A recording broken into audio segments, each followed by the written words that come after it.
కడప జిల్లా ప్రొద్దుటూరు ప్రభుత్వ ఆసుపత్రిలో శానిటేషన్ వర్కర్లు ఆందోళన చేపట్టారు. 3 నెలలుగా జీతాలు సక్రమంగా చెల్లించడం లేదని కార్మికులు ఆవేదన వ్యక్తం చేశారు. కార్తికేయ సెక్యూరిటీ కాంట్రాక్ట్ వచ్చిన తర్వాత పరిస్థితి మరింత దారుణంగా మారిందని, సూపర్వైజర్ కూడా సహకరించడం లేదని ఆరోపించారు. వెంటనే అధికారులు స్పందించి బకాయి జీతాలు చెల్లించాలని శానిటేషన్ కార్మికులు డిమాండ్ చేశారు. జిల్లా హాస్పిటల్ ప్రొద్దుటూరులోను శానిటైజర్ వర్కర్స్ మాకు గత కాంట్రాక్ట్ ఉన్నప్పుడు 12,400 మాకు అకౌంట్లో పిఎఫ్ఈఎస్ఐ కటింగ్ ఫోన్ పడతా ఉండింది.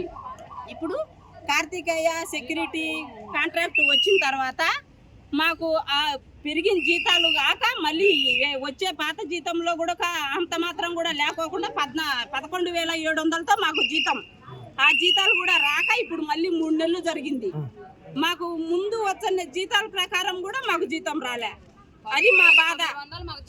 ఇప్పుడు రావాల్సింది మాకు 13,960 రూపాయలు జీతం రావాలా.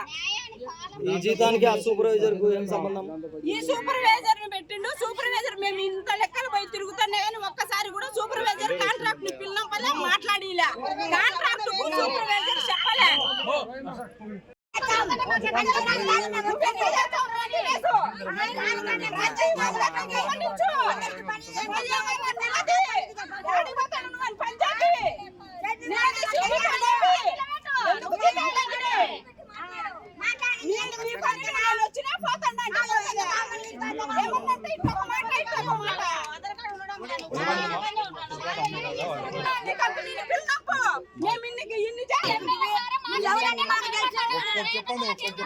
చెప్పండి.